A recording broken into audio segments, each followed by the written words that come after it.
Hello, hello, hello, hello. Are you ready for some podcasting?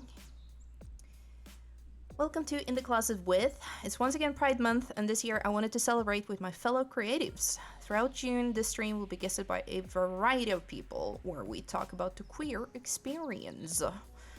Today, I am lucky enough to be joined by Lauren Walsh. She, her, they, them, also known as Lauren Walsh Art on Twitter. Hello. Hello? Are you ready to go? I'm ready to go. Let's go. Wonderful. Why don't you kick it off with introducing yourself? Oh my gosh. Oh, wait. Wow. Okay. Yeah. Hi. Forgot there's other people here. Yeah. Hey, y'all. I'm Lauren, and I'm on Twitter.com. And I'm an artist, and yeah, let's see. I do a lot of like TTRPG artwork and fantasy artwork, and I draw a lot of buff ladies, and I'm also Wooble's dad. So that's me. Wooble is the cutest. Isn't he the most precious little boy who's ever existed? Every love, time I look at him, I squeal, and I'm not even kidding. I love how, like, when you're an artist, you love your creations as if they're real. Oh, he is my boy. He is my precious boy. Yeah, you should see me when I'm drawing him the whole time. I'm just like, oh. I just like make just the like most precious noises about him. He just makes me feel so happy every time I draw him. Do you scrunch up with a big uwu face? Oh, all the time. Like I had this one. I was on like a trip with some friends. We went to Seattle, and like we had like a cabin and stuff, and I was drawing the druid version of him. And I had this idea of like putting a deer skull inside of him for deer antlers. Mm-hmm. And I literally was like, oh, it's the cutest idea. I was just like, they're like, what? And I was like, just wait. Because like, yeah. Did you at all foresee how incredibly popular he would be? No. I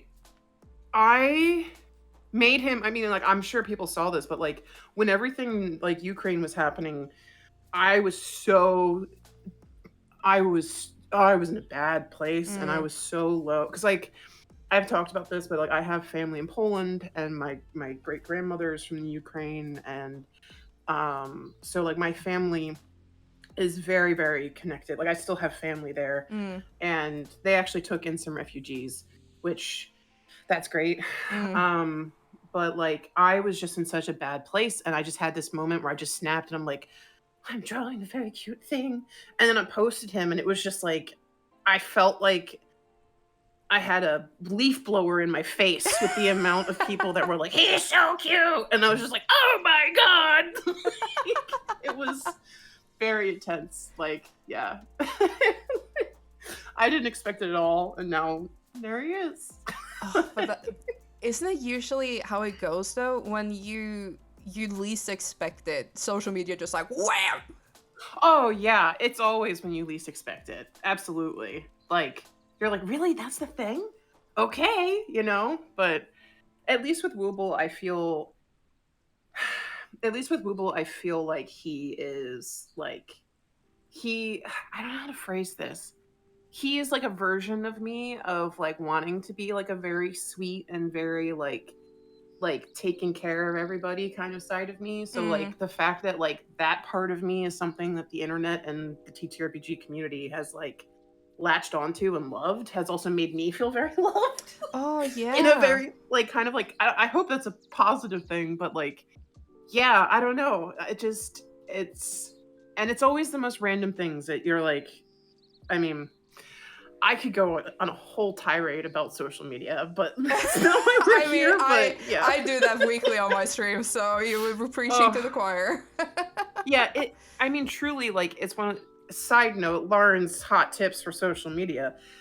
Sometimes it's like if you're like trying to expect one thing to take off, that's the one thing that will never take off. Oh yeah. And then you're like, hey, here's like a bullshit sketch that I did.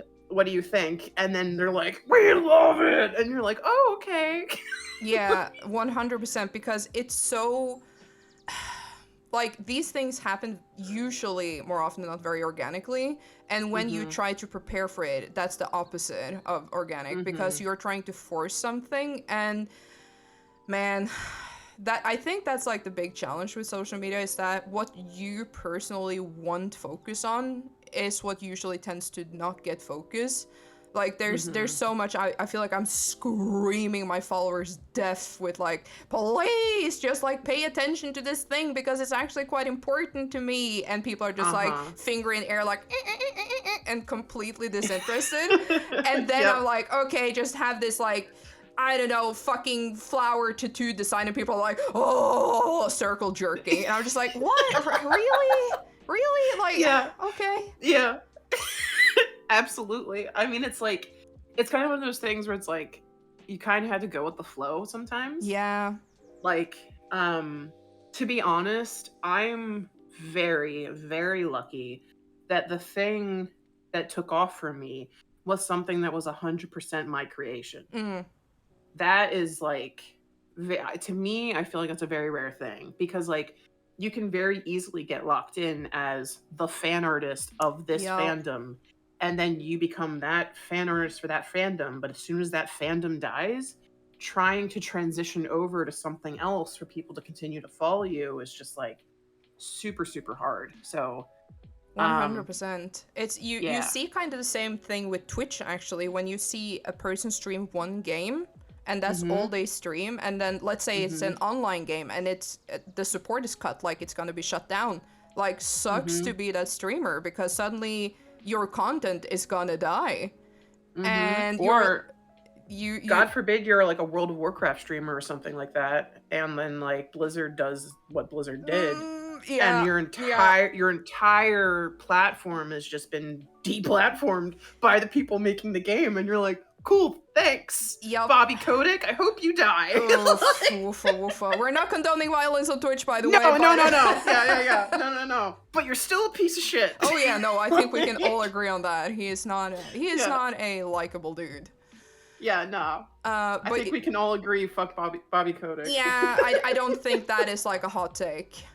No, not at all. Not at all. And I say that as like someone who was a Blizzard stan.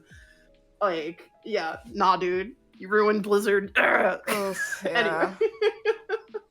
But it is very interesting because I've been very much of the same opinion, where you're saying that if you put all your eggs in one basket and that basket is like fan art, you also brand yourself very easily as one thing. And I feel like I can never stress this enough, that I am not shitting on fan artists, and I have so much respect for the hustle. And you know, sometimes it's not even hustle, because they're genuinely just like loving drawing, I don't know, Yu Yu Hakusho, whatever.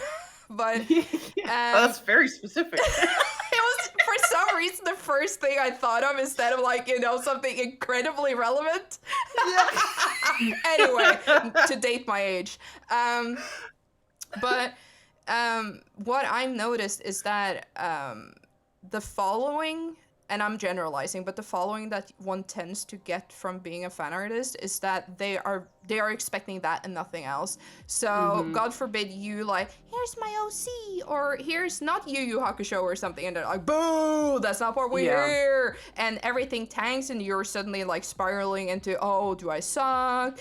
Doesn't people like what I do anymore? Blah blah blah, and you go into that like brain rot thing, and that's why I have so stubbornly built my online presence on just like basically me and everything that I like, because first off, I don't have the passion to draw fan art of one thing until I disappear from planet Earth. That's just not who I am. I can't obsess on one thing like that, which is also when you said that you felt very lucky that it was your own creation that took off.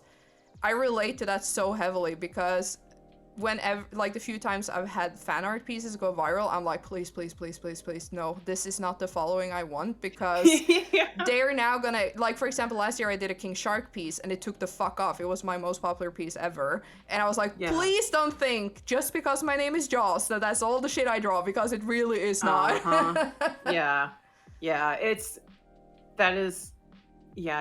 really hard to explain that, like, to some people, where it's like, no, sometimes it really is just the algorithm. Like, you're straight up fighting the algorithm sometimes. And, you know, it's also hard when you're like, if you look at my Twitter account, it says that I've been on Twitter since 2009.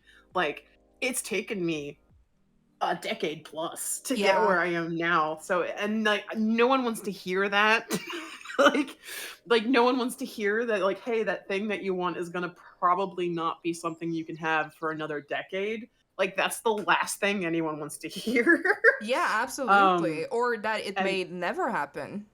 or yeah, I mean, like, I've been very lucky, and I've been very, very blessed with where I am right now. And it's been a lot of, like, small things that happened all before the pandemic. Well, I mean, yeah, like, all right before the pandemic, a couple things happened where it was like I got cemented into the Critical Role fan base. And I mean, like, I honestly mean this, like, hand to God, like, God bless critters, because, like, that's the fandom of Critical Role. But, like, honestly, like, their support of me and buying my prints is what gave me the income to make it through the first, like, 2 years of lockdown. Like, and it was, if I had not had that, and I had not had that fandom being like, yo, we fucking love you and we're gonna support the fuck out of you, and I was like, thanks. Like, I love you guys too. But yeah, if I hadn't had that, I don't know, I honestly don't know if I'd actually have the career I have now, because I probably would have had to I would have to go back to full-time work and some other things. So sometimes you do have fandoms where they're like, we like your vibe, we dig you, fuck this, we're supporting you. And, you know, and then sometimes you don't have that. And that's where I'm like, I'm very, very, very, very lucky and very privileged for that. And it's yeah, thank you, critters. I wouldn't like but yeah. I feel like you also have to cut yourself some slack and be like, it's not only, I mean, sure, luck, everything is luck to some degree, and right place, right time, but you're also very good at what you do. That's fair. I mean, yeah, it's also hard to, like, I am good at what I do. I will agree. Yes. Lauren Walsh, I'm good at my artwork, she says today, and hopefully writes on the wall to remind herself tomorrow when she thinks that she's trash. But, like, I think that, like, there are a lot of people who have amazing artwork who don't get that, like, person, like, essentially being like, hey, I'm endorsing you, and then boom, like, suddenly you have this, like, endorsement of people. And some people don't get that chance no matter how hard they try sometimes. And that's how I feel, at least, about it. Like sometimes you just get lucky and you get into the place you want to be. I mean, like, I could have had a fandom that was like, since I was talking about Blizzard or something like that, I could have had a fandom of just World of Warcraft stuff. And then as the game dies, so does my fandom, you know? Yeah. And there were, especially too, with the luck of, like, meeting people at C2E2 the week the pandemic started, like, certain things lined up that were just like, it felt like the hand of God being like, I bless this union. And I'm like, okay. But yeah, anyway, it's just, yeah. Anyway, I'm always going to be a huge fan of fan art, but I do think that, like, on fan art, it is one of those things where, like, it's like, sorry, I'm getting so derailed. I'm also gay, but, like, yeah, okay. No, you're completely fine. That's why I love this conversation. And the conversation yesterday was also derailed straight out the door, so okay, you are completely cool. fine. I have zero issues with. Like I told you this. Like I am not going to be one of those therapists. Like, oh, our hour is off the conversation. Done. See you next week. Like when the flow is good, it can just keep on going. That's true. Okay, and good. Okay, good. I prefer organic conversations instead of me just like through the questions. And people are different there. Some prefer to be guided by questions, and some just want to chat. And I'm fine with either. Okay, good. Because I'm just like, man, the ADHD took over. Here comes the hyperfixation. But I just find it endearing because it's very lovely to hear the positive aspects of fandom, because at least personally I feel like I've not like to me as an individual, but just like sitting on the sidelines perceiving, I've seen so much negative stuff from fandom where, you know, they also actively have the power to destroy people. So it's very, very refreshing to hear like, no, they helped me. But I feel like I also agree that a lot of, especially like online careers, is definitely, it's not a one-man job. It is like by the help of others, regardless of what you do. But I also just wanted to shoot in that you are also very like good. So you like the fandom wouldn't like rile under you and be like, oh, we love them. It wasn't something there. That's true. No, I think that like honestly, fandom is like a creation and destruction goddess, where it has two sides, where it has the creative side of it and the supportive side of it, and then the like absolute destruction side of it, like that divine feminine kind of like, you know, creation and destruction kind of thing. Because like the truth is that like, yes, there are very bad sides of fandom, and like sometimes you just get people that are like absolutely pigeonholed, and like not even pigeonholed, but they are like so super focused that if you even criticize something that they love, it turns into this like absolute tsunami effect of hate. And it does sometimes feel like playing with fire, for sure. I think that for me personally, as my following has increased, like I want to iterate, like I only had 7,000 followers at the beginning of 2020. Like my following has, over the past 2 to 3 years, has just been like the whole time. And I'm just like, I feel like I've been strapped to the front of a rocket, and I'm just like, oh my God, you know, like,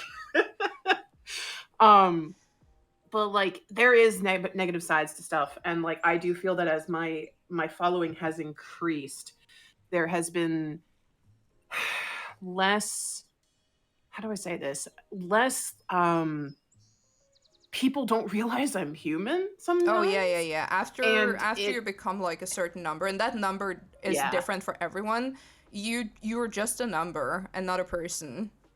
Yeah, exactly. And then you get people who are like, oh, well, you have this many followers, so clearly you must be rich. And you're like, I'm barely making enough to live. Like, couldn't be me.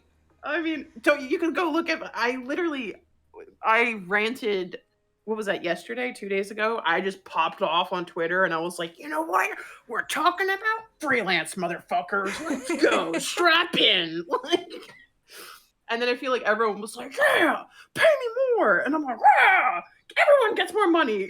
Like, yeah, I actually remember a couple of months ago, I posted some commission info. And for the first time in years, I publicly stated my base rates for what I was offering at the time. And a thing that a lot of people tend to forget is that if you like live in not the US, things are way more expensive. And I live in one of the most expensive countries in the world, and doing what I do isn't feasible here, and especially not for the rates that I do.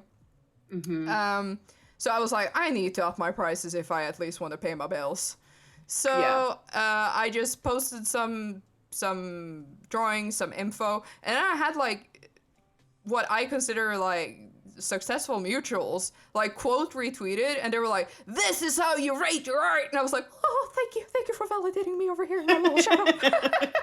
Because I fully expected people to be like, overpriced, you suck, fuck off, blah Yeah, blah blah. And yeah. instead, like, it's not like it blew off or anything, but like the people who interacted were still like, oh, I'm so happy to see that you're pricing yourself accordingly. It's so heartwarming to see that. I was Oh, like, that's very thank sweet. you. That's so sweet, though. It is. Oh, yeah. I mean, at this point for me, I'm like, ah, I don't have the time to do commissions for everybody. You know what I mean? Like, I, yeah, I've got like people like banging on my door, and I'm just like, not actually my door, but like, Your my virtual emails, door. Yeah, yeah, yeah, my email door. And it's just one of those things where I'm like, I can't. Like, like if I'm gonna do a commission, I only have time for one, and I have to price it because like I'm only doing one, Yeah, and it has also to be like, worth it. yeah, and also like if you see my artwork, it takes a long time to do. Like Wooble stuff, Wooble, I mean, I can, he's very simplified, but like a lot of my other stuff that's like really rendered, I mean, you're looking at 40, 60 hours of work just for one of those. Like, I gotta make sure I'm getting paid. Yeah, that, absolutely. But yeah, no, I mean, at this point for me too, I'm also such a like when I put my business hat on, it's like, you better be careful because, I'm a shark. Like, well, I respect that. Yeah. Yeah. Like, there's a difference for me when I'm like, if I'm dealing with the public, I'm like, it's one thing. But as soon as it's like a business to business transaction and we're talking about rights and payment and stuff like that, it's like immediately I'm just like, let me see what you're offering me and let's open negotiation. Yeah, because absolutely. like, yeah, like, make sure you guys maintain your print rights. Don't let people take away your print rights. Anyway, Okay. We already know that your art is very good. But when did you know you were perfectly queer? I would say probably my whole life. I think it's a very complicated question for me because like I grew up in a very Catholic family, and you know how Catholics are about being gay. So it was like a lot of me just kind of like suppressing it for a very long time, and then finally, like, I want to say within the past like 3 years or so, I finally was just like, well, what I think I'm gay. Like, and I finally just like accepted it, and now it's just been good. So yeah. Well, that sounds very peaceful. Like it didn't sound like it was not that I'm expecting that, but it's very nice when it's not like a big dramatic thing with a lot of hardships is what I'm getting at. Yeah, well, I mean, I didn't. I did the classic Catholic move of being like, and then we just repress it and forget it. But like, I think for me, I just kind of got to a point where I was, I don't know. I think I finally was just kind of like, the best way to describe it is it was just this constant like pick in the back of my brain is what it felt like. And I was just like, it was always just one of those things where you're like, like I kept wanting to like investigate it, but then there's so much, I want to say like internalized homophobia and just that kind of like that pressure of, especially with the Catholic family, of like that pressure of like, if you like, I still haven't come out to my parents, and if they're watching this, but hey! Like, Happy Pride! I'm not panicking at all. But I do feel like it has a lot of that. Yeah, I don't know. It's one of those things where you're like, I know that this is true for me, but then there's so much, I want to say, programming that's like enforced on you specifically with that, where it's like having to peel away and slowly pick away at what is like social programming and be like, is this actually what I believe, or is this what I was told to believe? Oh yeah. And as soon as that started happening, and I started doing that about minor things, is the moment that I was like starting to find this giant chasm that was, you're gay. And I was like, fuck.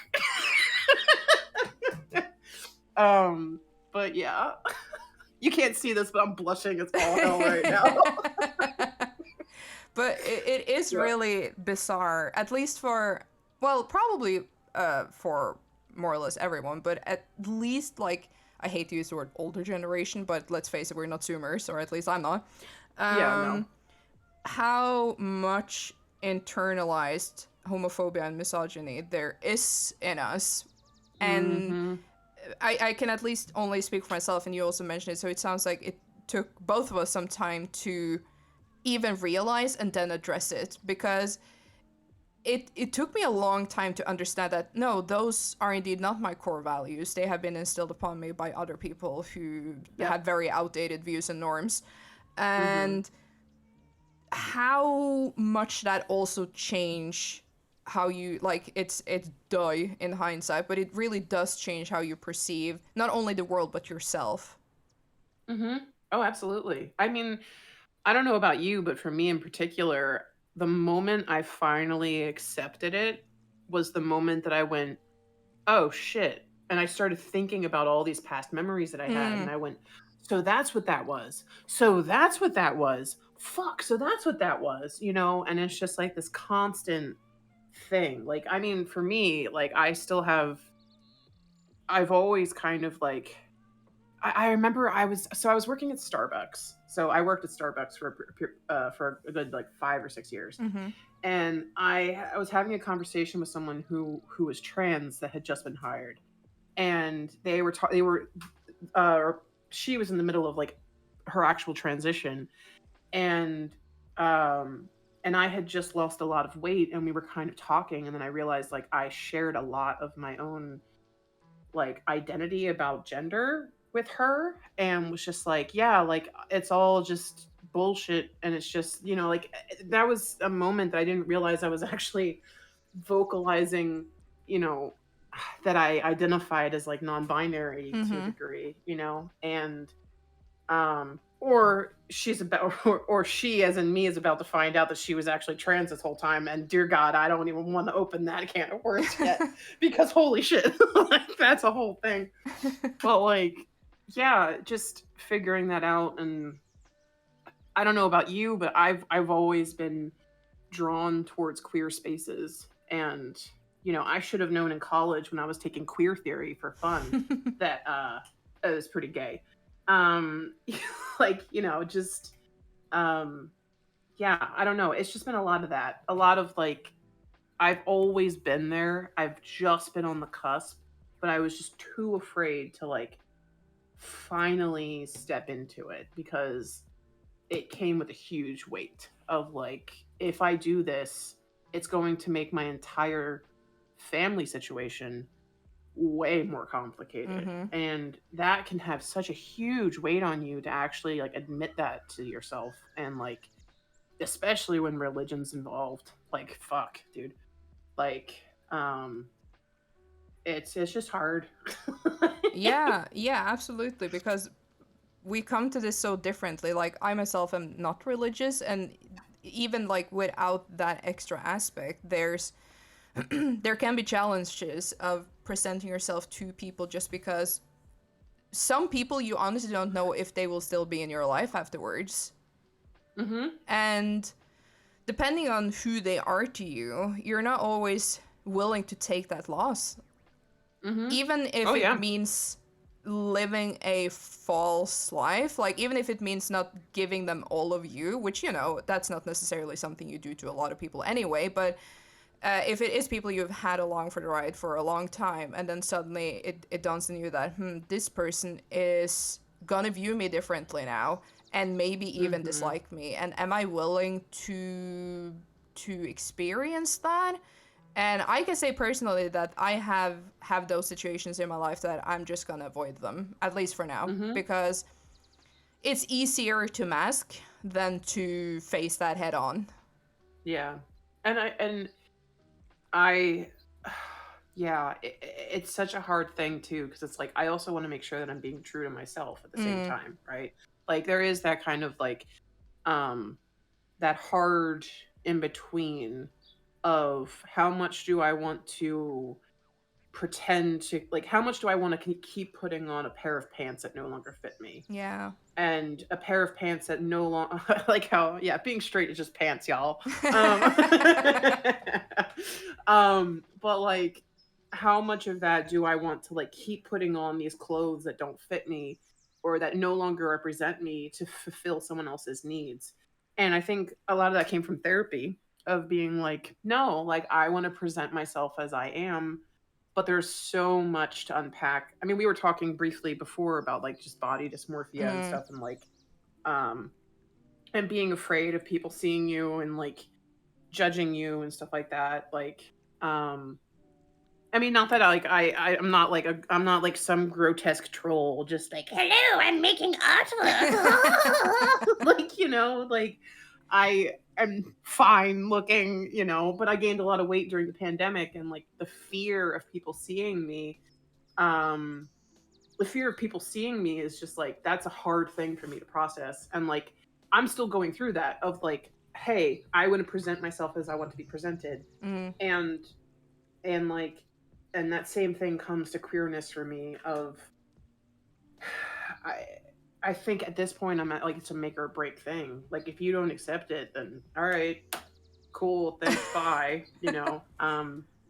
And when it's a family member, I think that's where found family is such a huge mm, thing. absolutely. And like, me coming out to certain people was me finding out who I actually cared about the most, because the first people I told were the people that I wanted the most, to actually accept me for where I was going. And then found out then I found out that some of those people were also bisexual and gay.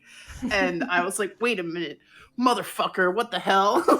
Like, why didn't you tell me? Like, um but like, yeah, I think you kind of start to find the family that is your true family. And I think a lot of queer people can also identify with that. Like, I think that's a shared experience across the board, Yeah, for sure. um for a lot of us. And how important that is. And it always makes me, not to go on a tangent here, but like, it always makes me feel so sad for people that don't have that, Mm, and who don't, because that was me for a very long time, of like, I think it's like a part empathy and feeling sad for them, and also feeling sad for my past self, and like mourning the pain that I went through in that time, of mm-hmm. being like, um I want to offer that to other people. I want them to find their found family. I want them to find, people that will accept them, because like, that's such a big thing. And it's just like, I don't want I don't want any baby queers, or any queers in their 40s who are just figuring it out, or their 50s or their 60s.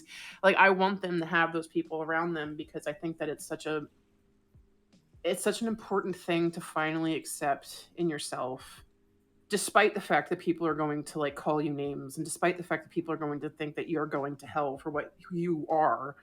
And just, yeah, I mean, I'm like, I'm about to cry here. I'm like, no. Like, everyone needs their found family, damn it. But like, yeah. Don't let me stop you. I No. encourage the tears. Yeah. But it is an interesting thing that you're mentioning this, because that's why, not necessarily to like offer myself as that for someone, because I'm highly hyper aware of parasocial Mm. relationships. Almost said parasocial activity, which is the social media paranormal activity, apparently. Yeah. It's Zuckerberg just shows me from her house, and he's like, Woofa, I'm moving your woofa. coasters, bitch. Woofa, woofa. Yeah. Oh, that's oof, yikes. The That's true demon is Mark Zuckerberg. yeah, with Mark with Zuckerberg. Yeah. with Elon Musk following Oh no! closely behind. Whoa. See, Elon Musk is... suddenly it turned that much more terrifying. No, we have Zuckerberg, who's Mephisto, and then we have like Elon Musk, who's like, I don't know. another big demon or something like Yeah, that. the Like, thing holy is, shit. I don't want to insult the demons by comparing them to. You know what? That's fair. Yeah, yeah. Anyway, the point I was gonna make to veer us off this cursed conversation, Yeah. is that that's why just something as simple as making this tiny baby podcast this month has been so important to me, because as I briefly mentioned to you before we went online, is that I am very passionate about queerness and how diverse that is, and how Mm-hmm. isolating that experience can be. It was to Mm-hmm. me in a way, and I know it can be to other people. And by doing this, I want people to tell their stories so people can realize just how diverse it is, because we have been stereotyped. Like, I talked about stereotypes yesterday with my guests and how I wish stereotyping was just like this sweet positive thing. I wish we could reclaim stereotyping, Mm-hmm. but a negative stereotype of Mm-hmm. how queer people are. Like, if you're a gay man, you are like incredibly feminine and like, you know, the broken wrists and everything, and that's like the only Mm-hmm. way you can be a gay man. And if you're a lesbian, you are like a fucking like pussy eating butch 5 days to Thursday. And Listen, I'm all for that, but also not shaming on any of those. I'm just saying that it's a little limited. yeah. It's Oh no. because so many people, even queer people, because that's like the internalized misogyny and homophobia that I was referring to earlier. Because I myself even thought that lesbians were either this or that, and they couldn't be like the entire thing in between. Mm-hmm. Oh And yeah. which made it impossible for me to identify as a lesbian, which is why now I'm very loud about being that, like on socials, because, and I'm pretty sure some people are probably like annoyed by that, because they're like, it doesn't fucking matter, like we don't care. But it's like, to me, it would have been so important to see just how diverse queer people are, because in that sense, we're just like straight people, like we're all different. Oh There's yeah. like no two the same just because media said it was for all these years. Yeah. I mean, honestly, like, I think stereotypes are what essentially gate kept, and I don't say that lightly, but I honestly feel like stereotypes can gatekeep you out of the queer Mm-hmm. like family and like different variations of queerness, because Yep. like when you are someone like who BTW, oh, bleh, oh no, by the way, oh god, sorry. Like when you're someone like me who was homeschooled in a very religious Catholic family growing up, the only thing you have is what's on TV. Mm. And if it's a situation where it's like when I was growing up, it was just like, you know, you kill off your gay people, or like Yep. the only thing I had was the logo channel. Like finding like I one time I was watching someone's dogs, and like they were like, "Oh yeah, you can watch TV," and they were a gay couple, and I was just like, "Okay, cool." And they had the logo channel, and it was like, oh my god, I can't even remember the things, but I think it was like L Word and stuff like that. And Mm-hmm. I was like, oh, okay. But it was all dramatized. Like it wasn't every day being Yeah. gay. It wasn't the being soft and being gentle with one another. It was just this like dramatized version of gayness. And like that to me was very off-putting. And even though I was questioning at the time, seeing it in this like these stereotypes on like in media was just kind of like I I don't want drama in my life all the time. Like I don't, why would I date a woman if this is what this is going to be like all the Yeah, yeah, time, you yeah. know? Like and yeah, I think more people talking about it, and honestly like things like TikTok and things like social media and the internet and talking to people and being able to share experiences. Like the internet is a problem, but like but it does help you connect with people that have different experiences than you, and you can kind of see them like as who they are, and like and just get these different experiences from people. I mean, hell, like right now, like if the internet didn't exist, we wouldn't be talking, you know? Exactly.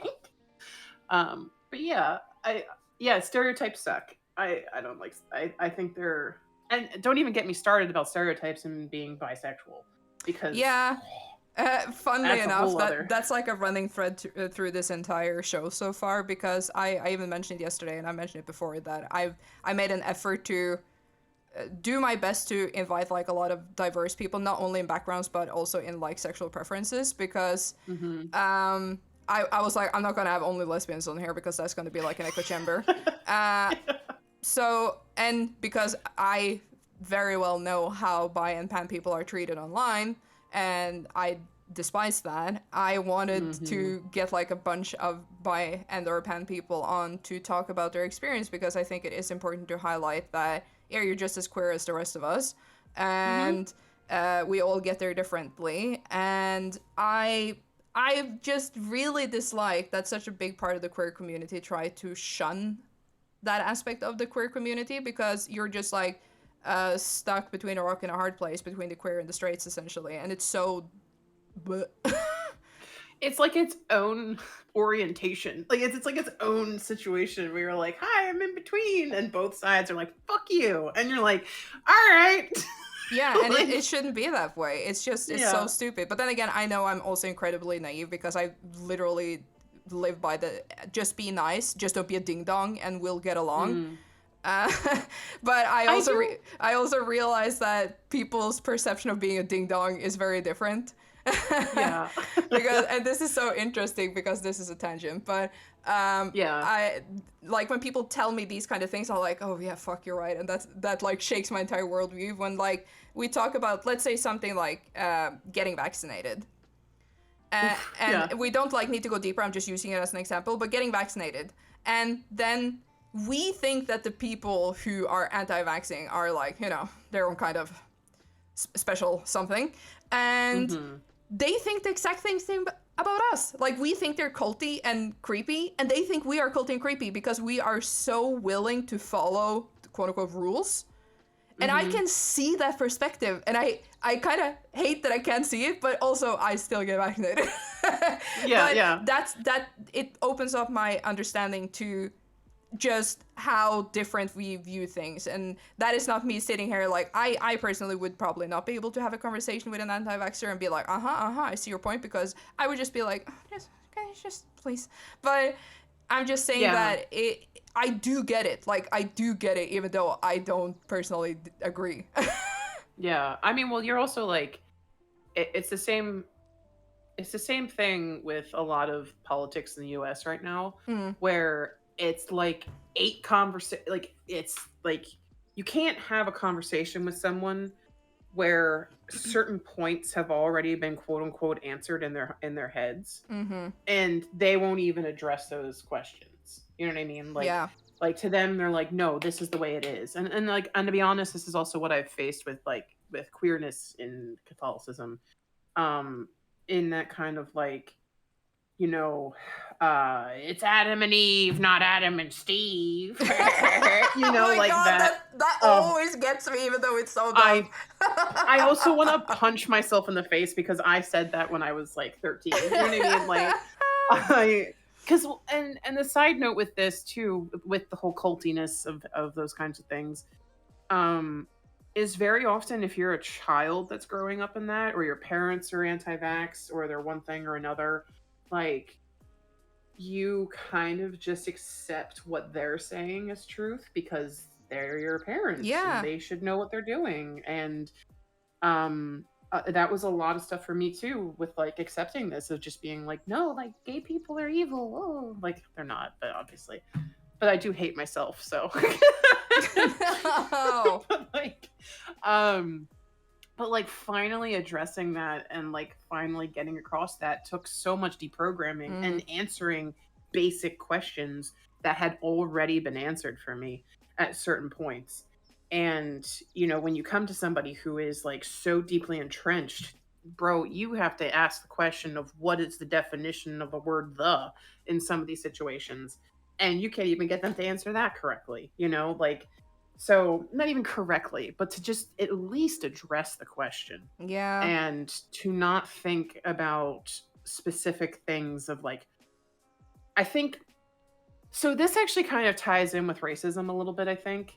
Not to be like, whoa, hard topics to learn, well, sure. But like, there are some things where people don't understand that if you're criticizing a specific overarching problem, like not industrial, that's not the word. Uh Systemic. Like something that is so systemic that has affected you to think in a specific way Mm-hmm. that that's not your fault, but you still do need to address it. And there's Yeah. so much stuff where people like they feel like they're getting called out specifically, Yeah. and you're like, no dude, you were raised in a systemically horrible situation. You have a lot of questions you have to ask yourself and answer them. And you know, that's a huge thing that you have to undertake, and it's not comfortable to ask those questions. You No, know? absolutely not. And that's So like that's why in, for example, in my example, I am very honest and vocal about the fact that I used to be very critical of lesbians, which I feel like definitely as a lesbian I can say myself without getting canceled anywhere because, you know, I yeah. came full circle. Yeah. But I feel it's I also mean, there are turfs, let's be honest. There are some, like, I'm gonna call out them turfs though. yeah, yeah, Like, no, they can go elsewhere. yeah, take your JK Rowling and get the fuck out. Yeah, Like, take your broom and fly off. Bye.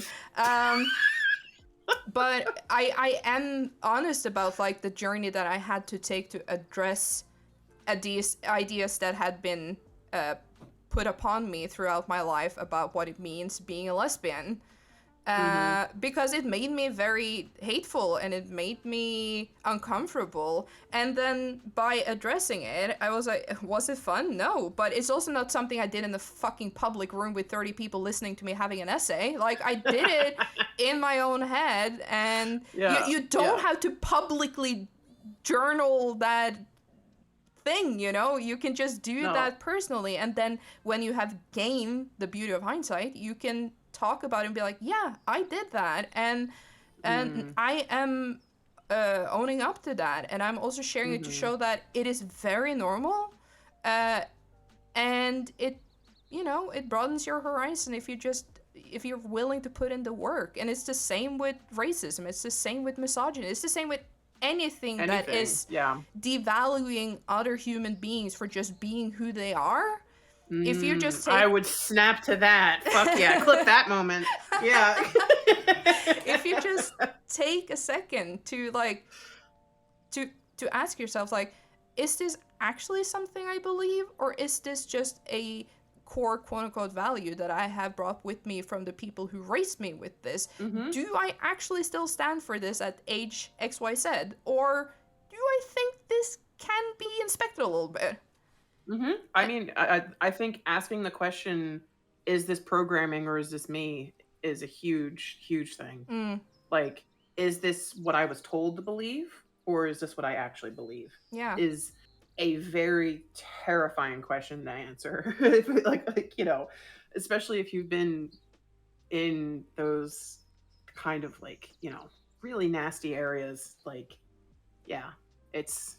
But I think that like I really like what you said about hindsight being beautiful though. Like I do want to take a moment to like really I love that line because I think that you you're always growing, Mm-hmm. right? If you're never looking back and adjusting who you are, like I find that to be almost like an ego death to some degree of just like, you know, if you're not constantly trying to work on yourself, like or better yourself, you've kind of lost the point. You've kind of lost the plot a little bit. Yeah. And we're all very flawed people. Like there's not a single person who can say that they're perfect. And like there's not a single person who hasn't done something fucked up at least once in Mm. their lifetime.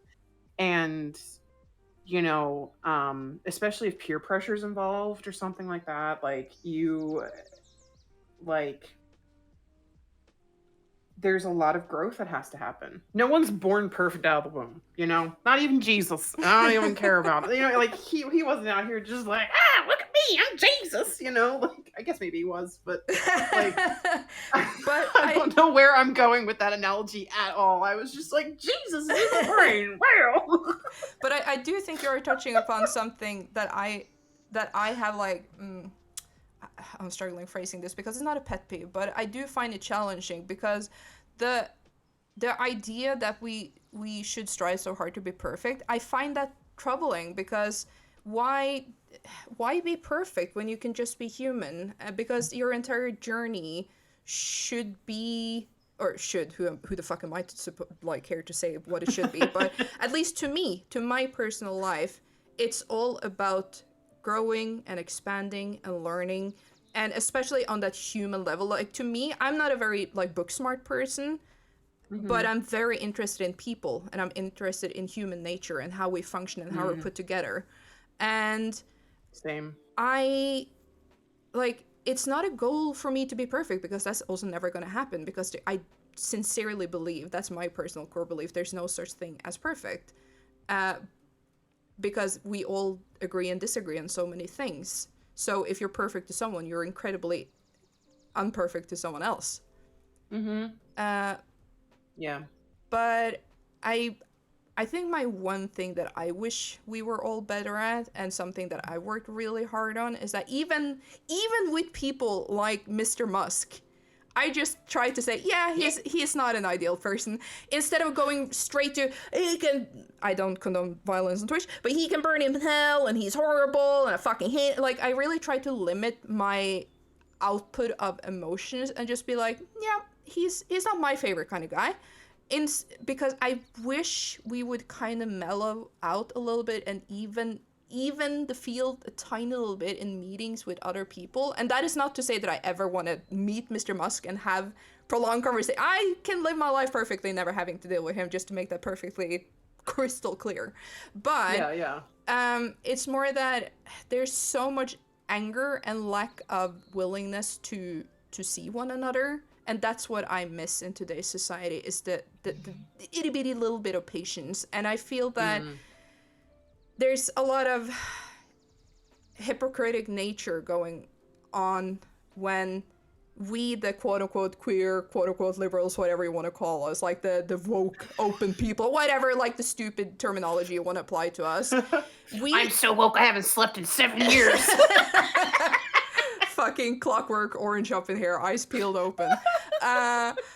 But we are so willing to condemn the other side that are so easily condemning us. Like, why aren't we trying to be better? I mean, my thing for that is propaganda, honestly. I think that there's a lot of stuff. I find it very fascinating because I think we're living in a time period of upheaval. And if you look to in history in times of upheaval, like after the Black Death and stuff, COVID's been bad, but at least it hasn't been Black Death bad.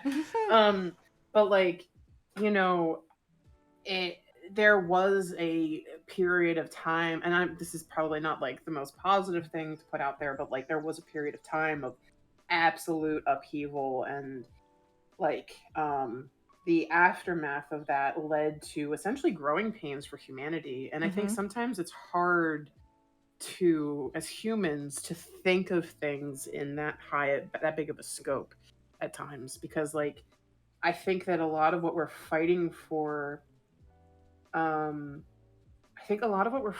right now, especially for queer people, and especially with what's going on right now in the United States, I'm horrified at like what's happening right now. Like, I'll be honest, it's one of those things where I feel like I have no control over anything that's happening, and at the same time, I'm just screaming into the void on Twitter about it. But I do feel like we're fighting for what's going to be the world for the next 200 to 300 years, kind of thing. Yeah. We're in that position where, because okay, our like history nerd of Lauren is coming out, but like when the printing press came out, there was major upheaval about of information being spread. Like at the time, the only thing, the church controlled everything, and the printing press became available and more people could read, which led to Protestantism and Lutheranism actually splitting off, which is huge because it was a monopoly of power.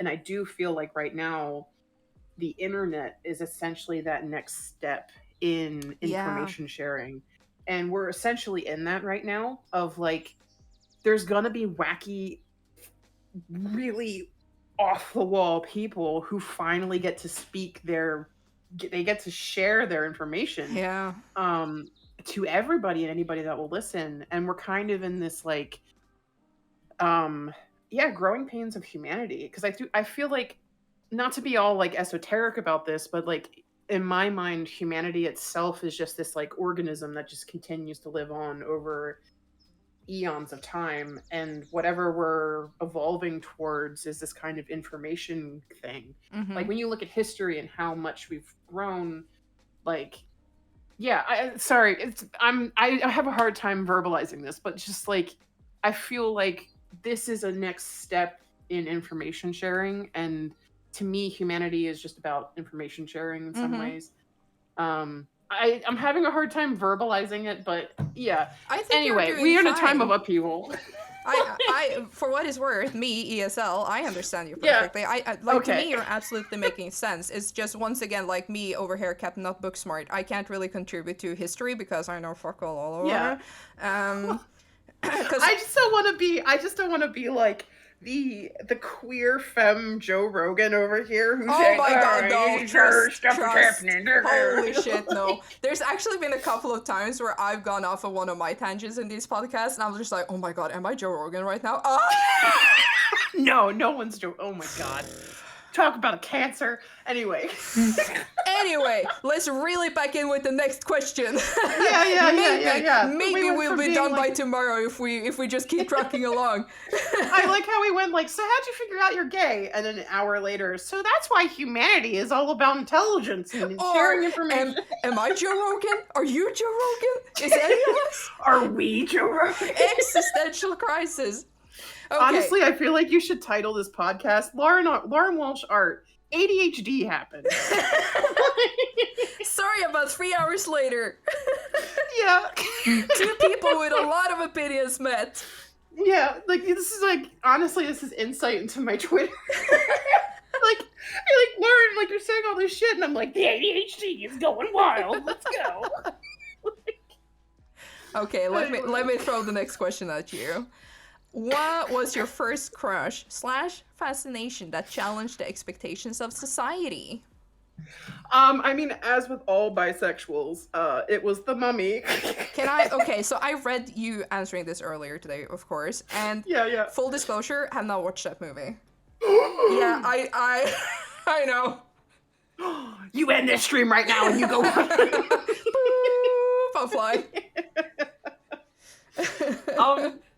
You know what it was? I mean, like, it's still a good movie. Like, I mean, it has its, it has its imperialism kind of like, we're going to Egypt and we're gonna go find stuff and we're white people. And, Yeah.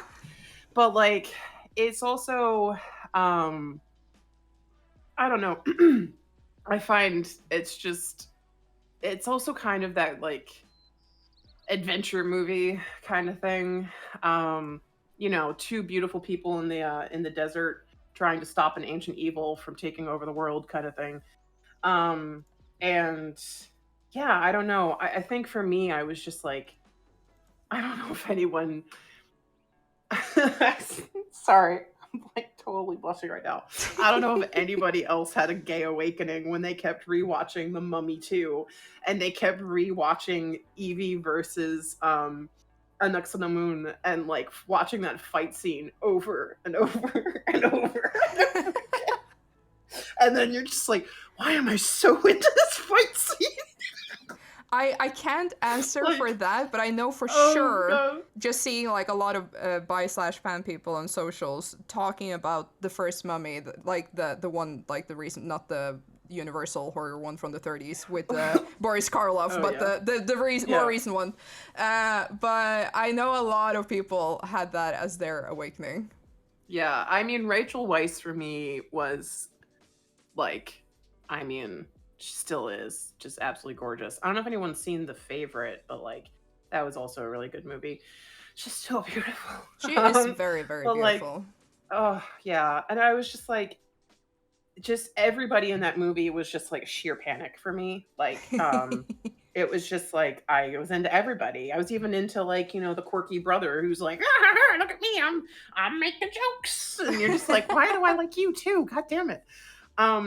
But like, yeah, I think it just came I mean, I was a huge Egyptian history nerd. Mm. Like I went to college and they were like, "Hey, you've already taken plenty of history classes. You don't have to take any more."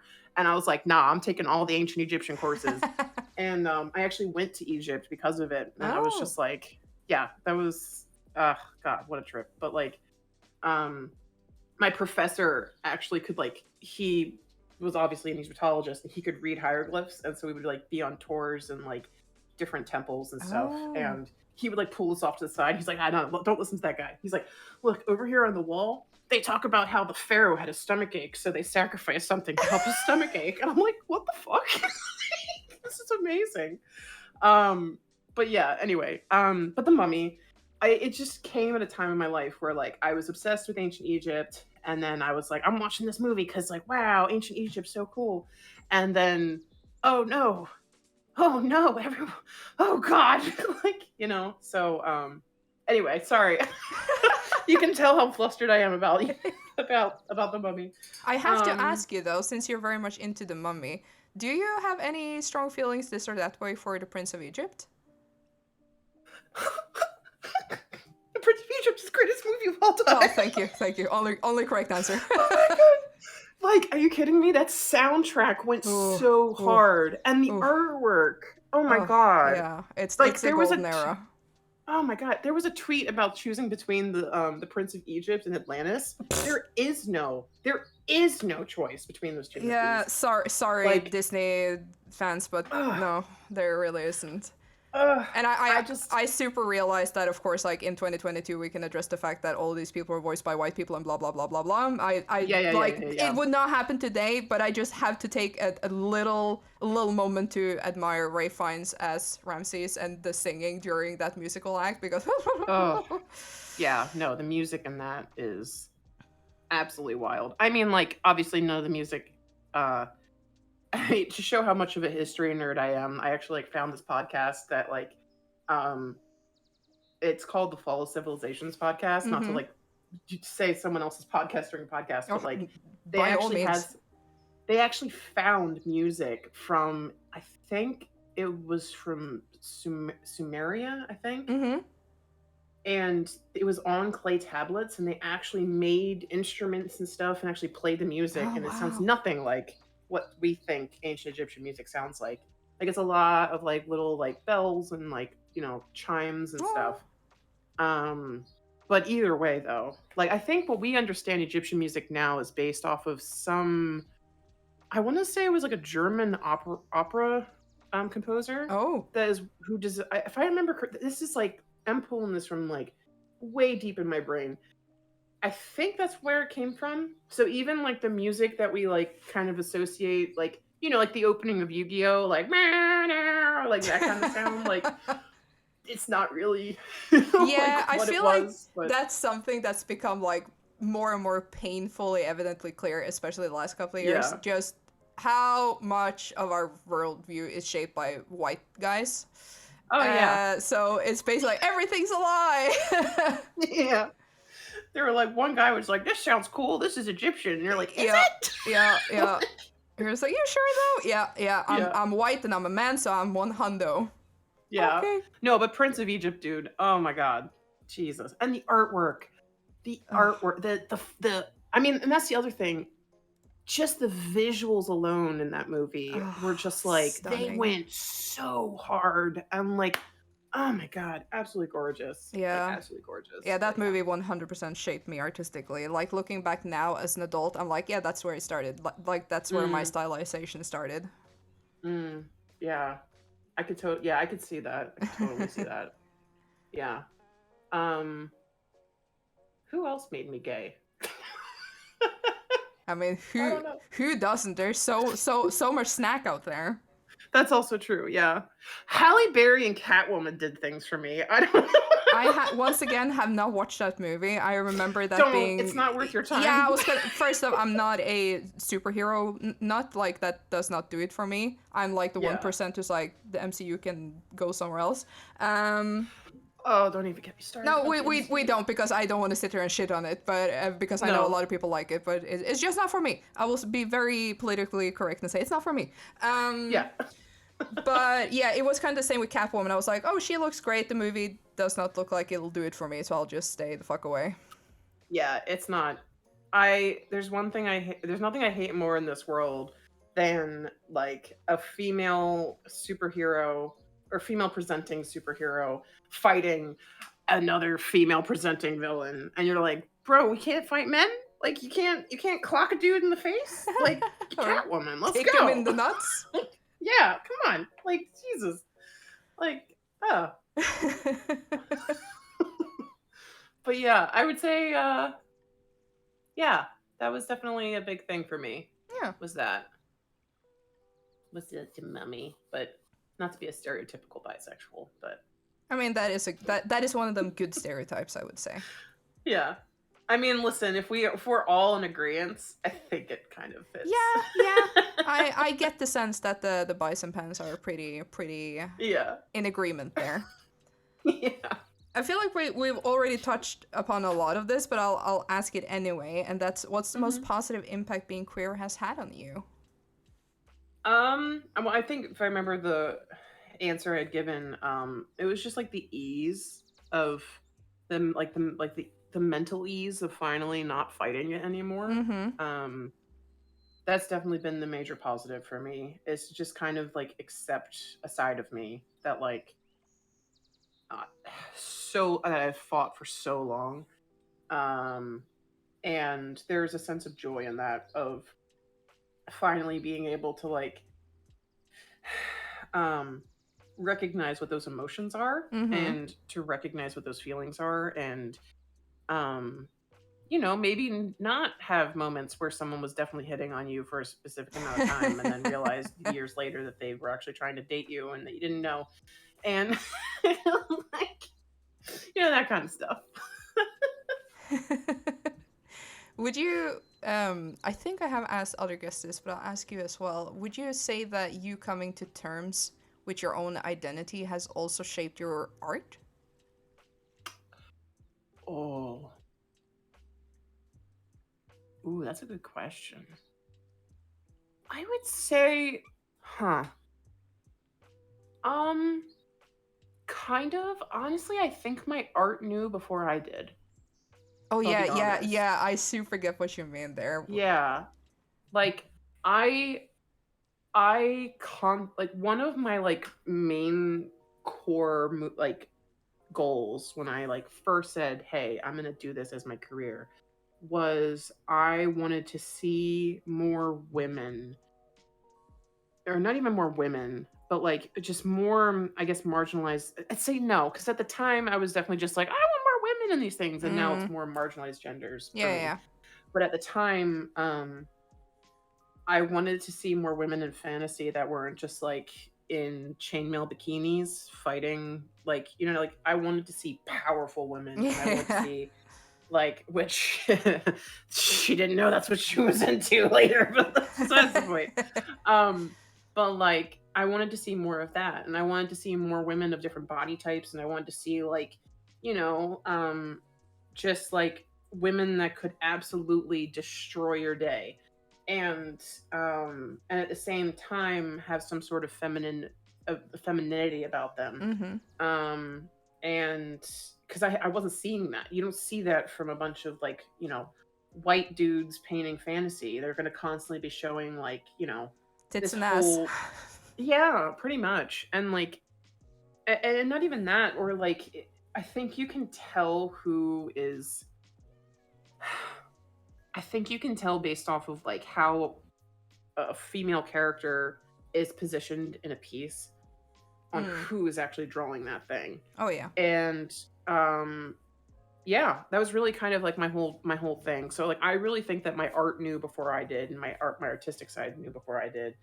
And now it's more of like I just still do the same thing. And then that was actually, wait, hold on, not to like okay, one of the major tenets for me of finally accepting this was when I was posting pictures of the women that I wanted to see in fantasy, and all of the lesbians commenting, and how many of them were just like, holy shit, she's hot. And then I was just like, oh god, wait, Oh wait. Oh no. Oh wait. What? Oh yeah. Oh okay. Did you turn Like into the dude with the board with the red strings and drawing the dots between your preferences and the lesbians yeah, suddenly yeah, crawling out yeah, of the woodworks? yeah, yeah. And then I went, uh oh. Yeah, But yeah. So like I said, my art knew before I did. yeah, yeah. I can recognize that actually. Yeah. I feel the same, for sure. Yeah. I mean, I also feel like right now with where I am, I also have a lot more of like wanting to create more like character designs that fit within like non-binary stuff and Mm-hmm. like playing around with gender and which is huge for me now where I am in my journey. So um so that's a huge tenet of something that I'm focused on. So I think now it's more of a not necessarily a conscious effort, but like that my expansiveness of what more I want to see has definitely broadened. I Mm. think with me finally accepting that. But yeah, that would be my full answer, and I will not continue to try and fill dead space. Well, I think it's a good answer. Okay, thanks. So I'll ask you for a fresh one on what has been the most important queer representation in media to you, fictional or real people. um, I would say that when I was questioning, it was definitely Critical Role for me. And that was mainly because at that time it was campaign 2, so there was a lot of there were lesbians, there were bisexuals, all in like that cast of crew.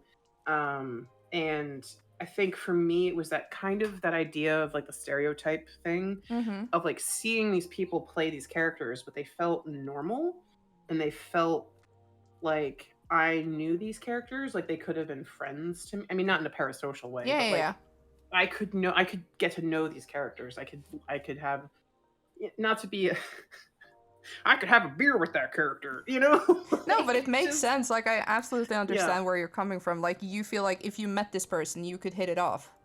Yeah, exactly. Yeah. And I think that seeing that for, years, 2 or 3 years of however long that campaign went on, was very helpful for me and again like kind of dispelling the stereotypes that had been um around Mm-hmm. essentially and seeing not even that. I mean, they also have like an ace character in that campaign, so like that's another thing that I've been kind of figuring out whether or not I'm also demisexual on top of being bisexual, and Mm-hmm. that's a whole other can of worms.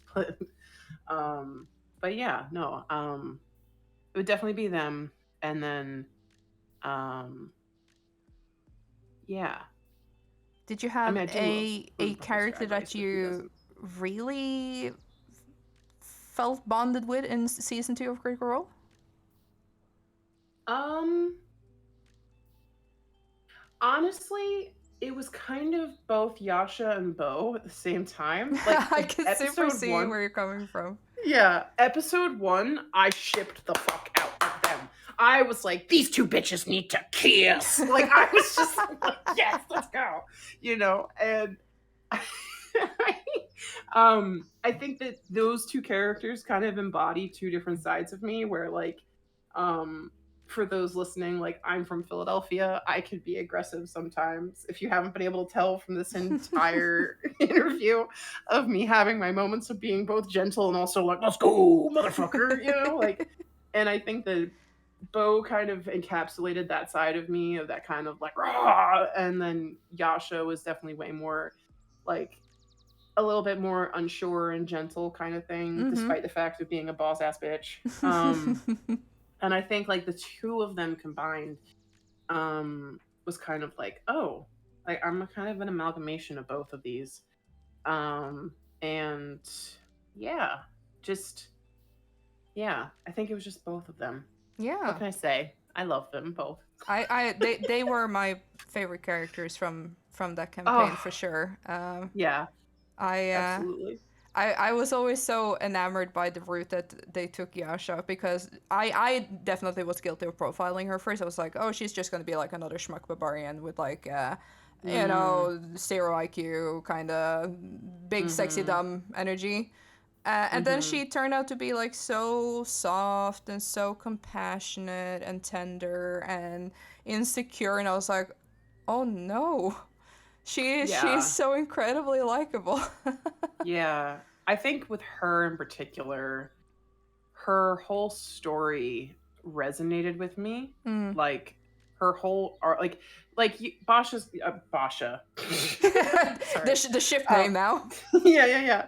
I mean, like Bo has her own thing, but there was just something because Bo just can be very grating at times, obviously. But Mm. like, there was something about Yasha's character of how much she went through and how much loss she had, Yeah. and how she was still so gentle, and yet at the same time she had that anger within her, Mm. and she still had that rage, and she still was very kind. And I think for me, you don't normally get to see a queer character or even a female presenting character with that much depth. Mm. Like, and I just identified with her a lot on that.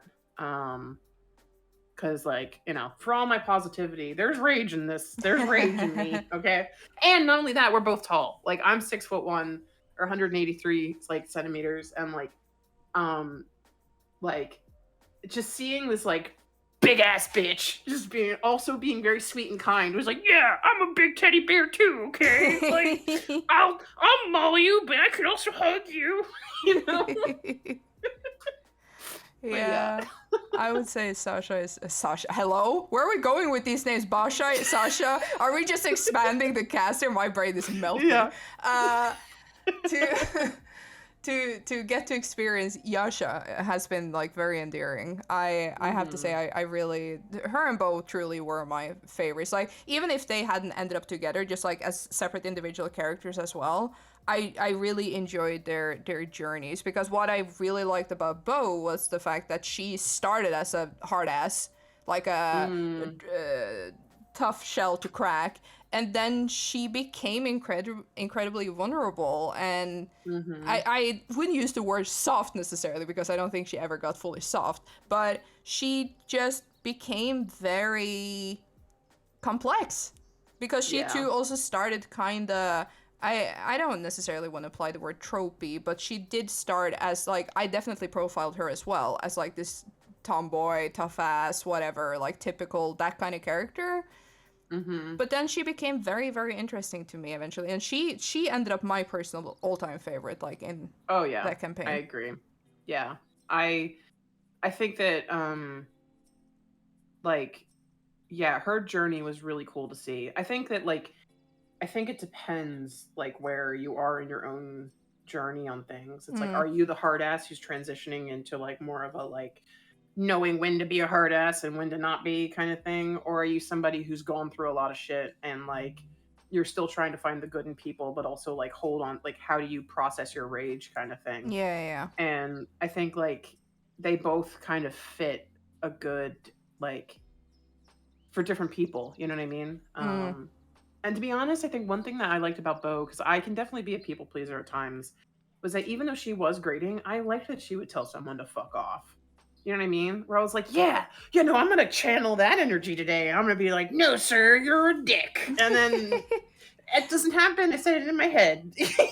As someone who is a very blunt person myself and can be misunderstood for rude or crude, I like, of course I'm not on her level, but I appreciate that there was space for a character that was just like, no. Because we need more people who are allowed to just say no, and that's okay. Like, you don't need to push it further. Yeah, that's true. That's very true. But, and also they're both hot, so what can I say? Yeah, I mean, they're easy on the eyes. Yeah. Yeah, that's true. This next question I feel like we also touched upon a little bit, because it was kind of like the whole opening segment, but I will still ask, do you have a passion project relevant to being queer? Not yet.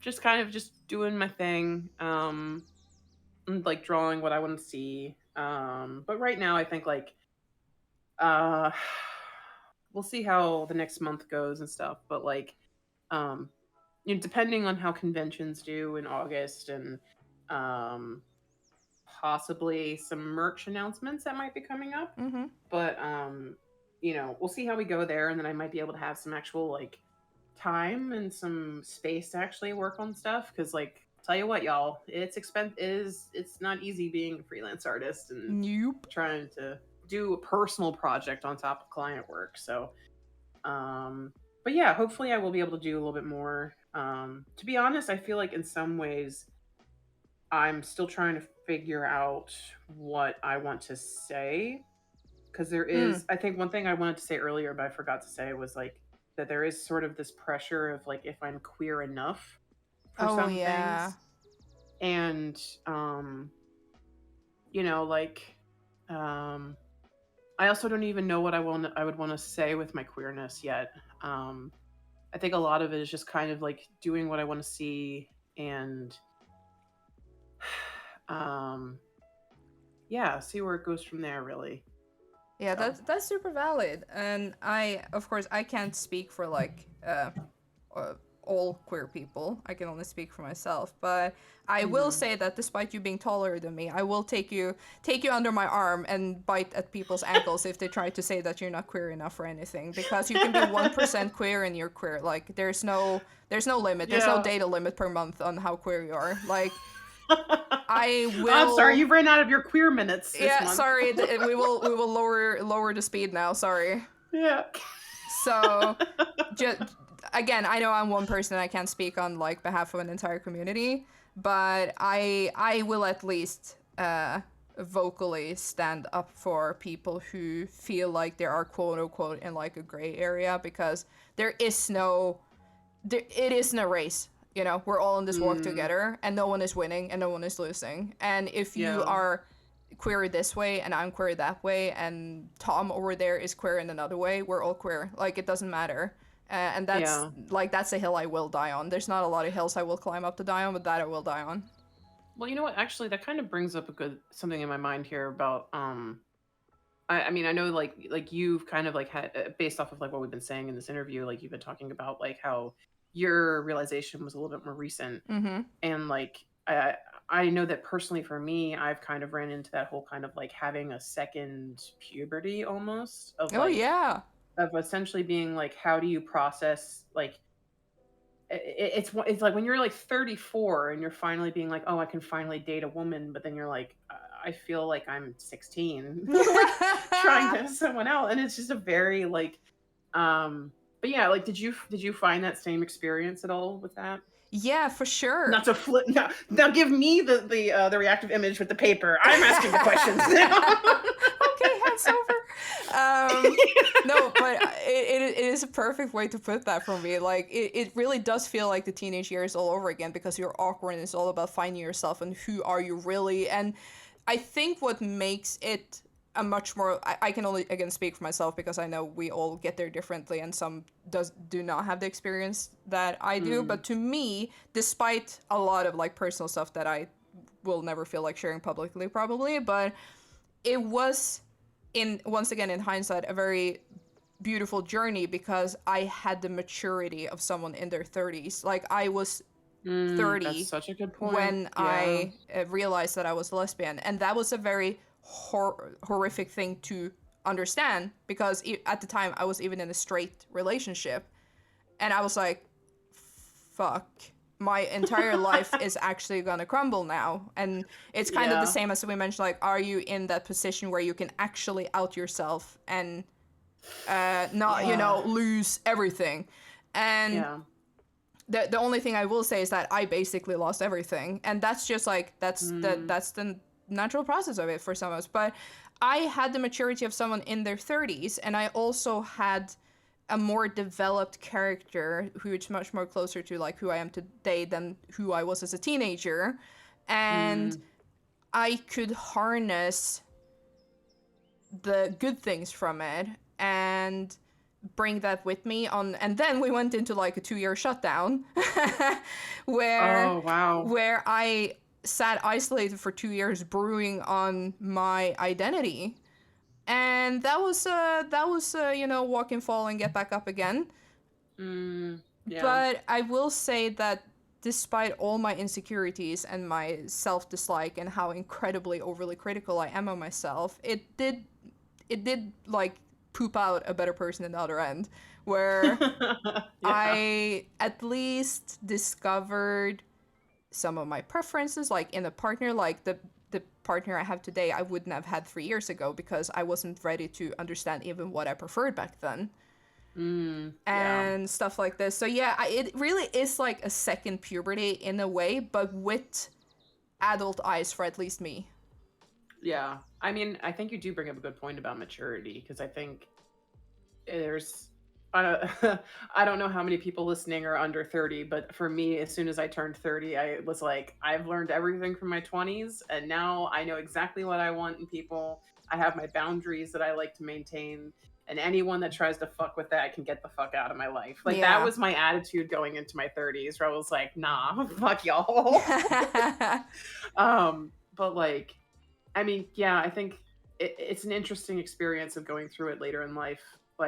Um, like I at least I'm like I know what I'm looking for in a person. Mm-hmm. Like it just as like even like a friend or something like that. So it's like, you know, but yeah, I don't know. I I feel weird asking I asked the question now I'm trying to answer it myself. Um but yeah, no, thank you for your question. Oh god. You're I'm welcome. panicking, I'm, y'all. I'm taking that. I'm taking that paper and quill back. Thank you. Okay, take the paper. Dear God, oh god. Yeah, yeah. It's good for you to feel like what it feels like being in the shoes of the interviewer. For Oh my god, I hate it. You're doing a Okay. much better job than I did. Oh gosh, thank you. Trust me, I am sweating under boob sweat hair from here to next week. Oh my god, no. But I know again that we could sit here forever because this is such a freaking blast. I'm having Yeah. such a good time. But Aw, we me are too. we are nearing 1.5 hour. I Yeah, have oh my to god. throw Yeah. the last question at you, which Okay. is if you could go back in time and speak with your 13-year-old self, what would you say? Um, I would say, um, that it's okay. And oh no, I'm gonna cry. Wait, no. It's a-okay to Damn it. cry. Oh no. I am apologize. validating your already tears. I know. I already wrote this question down. I would. Oh, I would say that it's okay, and it's okay to feel what you're feeling, and that that the adults around you don't know what they're talking about. Well, if that So, ain't something you yeah. should put on a mug and sell, Damn. there's Don't your ask me to future talk to my merch. younger There's self. your passion project. Oh no.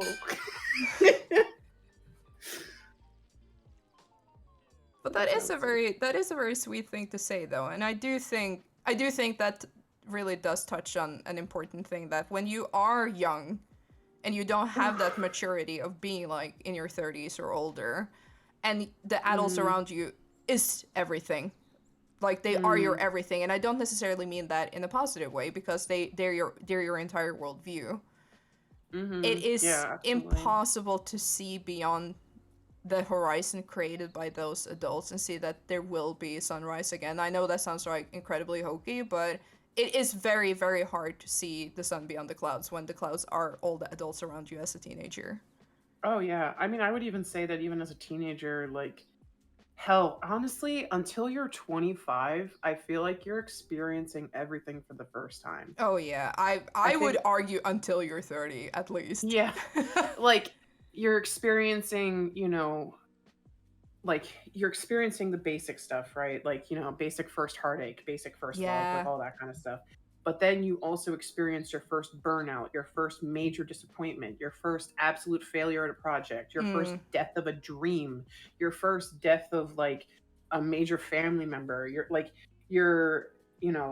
going through all these different things for that first time, and they're all so hard that first time. And then you get to that 30 age, and then you're like, okay, I've been through this before. I can actually handle this. I do know what I'm doing here. And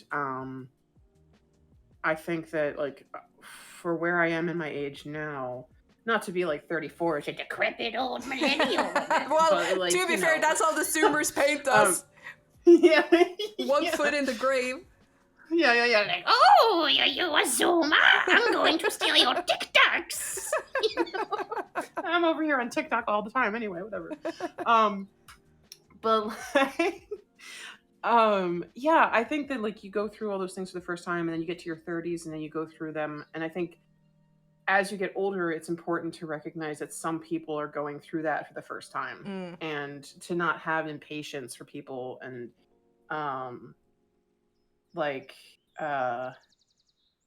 yeah, to have patience for people going through it the first time. And yeah, being a teenager is hard. It really is. Yeah, it does. But I do think though that like not to bring up a mirror and make you look at yourself, but I do think it is very beautiful that it makes you emotional, because I think it shows that it's such a proof of like where you come, like where you've arrived. Yeah. Oof. Yeah, that's a can of worms. Yeah, but I think that is very beautiful. I think there is something comforting about that, because then you're able to, like, we can't time travel and you can't actually go back to yourself, but you can tell yourself now that, you know, you're a pretty heckin' cool, decent human being in present time. Yeah. I mean, I think, trying to figure out how to say this. Trauma's a fun thing. I think that there is an element of a lot of where I am now is because I want to be what I didn't have.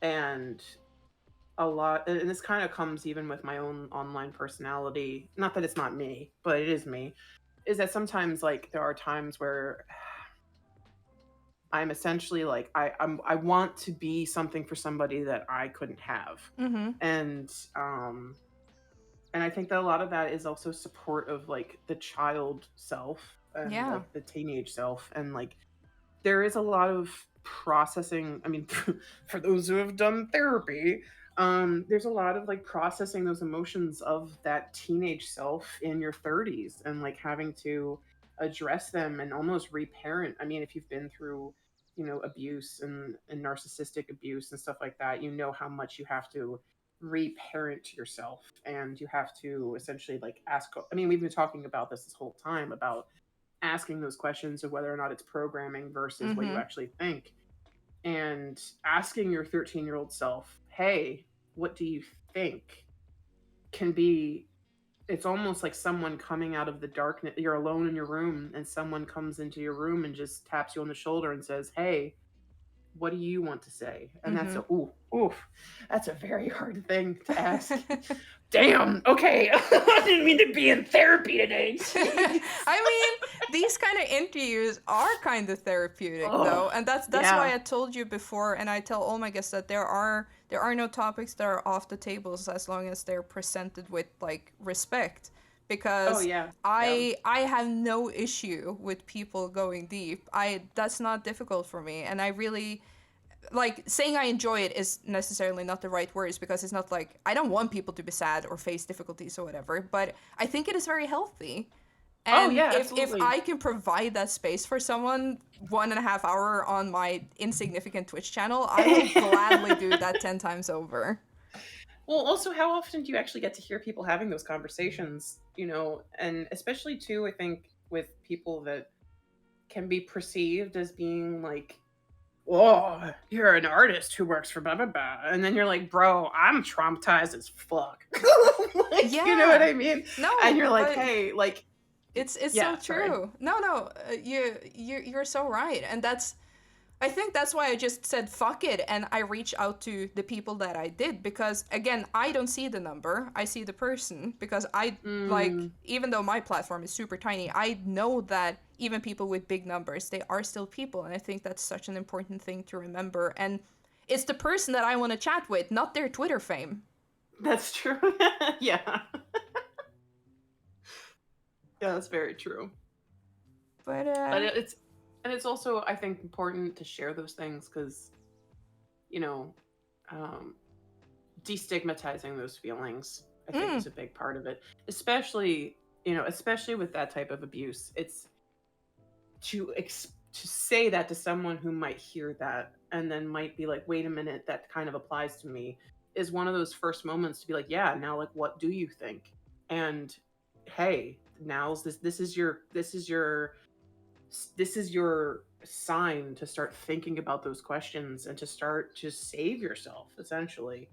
And sometimes they come to people when they need it, and sometimes it comes when it doesn't yet fit them. And I think that's a one beautiful thing for all the issues that we have with the internet now. Like I had said earlier, you can access people on a much more rawer state, mm-hmm. um, and actually be like, oh shit, like this person also has an issue that I also suffer with, and yeah. Anyway, I could get very sappy about this, so I will rein that back in. But I do think that is a wonderful note to wrap this up on, though, because Mm, that is what I'm doing with this is bringing awareness to a lot of different things, and like I mm-hmm. mentioned earlier, just how different we all are. And Mm. my hope is that if just one person out there found this and were like, dang, okay, Yeah. self exploration, here we go, then Yep. that's all I wanted. So Yeah. yeah, I think you're nailing it there. Hell yeah. Before we sign off, though, do you have any last things you want to say? Um. Oh. No, I think if I guess, honestly, like if you listen to this whole entire thing and, you're questioning yourself, or if you are any of the things we were talking about resonated with you, is, to actually take the time and sit down with those questions and figure out what those questions mean to you and why they resonate with you, and that we all have periods of growth, and um and this might be your call to have some growth. And yeah, that's really about it, I think. Yeah, that's nice. I really like that. Yeah. Well, thank you so much for joining me for this conversation. Like I said, I think we could have easily filled 3 hours. Oh fuck yeah, are you kidding me? If we didn't have those questions, I would have ranted about Egypt for 8 hours straight. Like, let me tell you about Tutankhamun, like, and let me tell you about Thutmose the Third, motherfucker out here. Well, I one thing is for sure, I would have left this episode way smarter than how I arrived. Oh my god! Actually, fun note on that: one of the people on that trip threw up in Thutmose the Third's tomb. Swear to God, she was cursed. I'm not even No, kidding. wow, that's rough, buddy. Oof, woofa, Oh, poor woofa. girl. Poor Yeah. people who had to tidy up after her. Oh, yeah. It was heat stroke. I mean, not heat Oh, stroke, but it was hot. It was yeah, 110. yeah, Yeah, yeah. yeah. Anyway, sorry. Woofa, woofa. Well, please don't puke in ancient tombs, people. Please. Yeah, guys, Please. if you're gonna puke in Thutmose the Third's tomb in the Valley of the Kings, please hold it until you get outside of the tomb, or he will Yeah, curse you. yeah. That's some bad energy right there.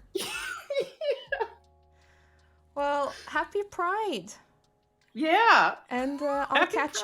I'll catch you on the flip side. Okay.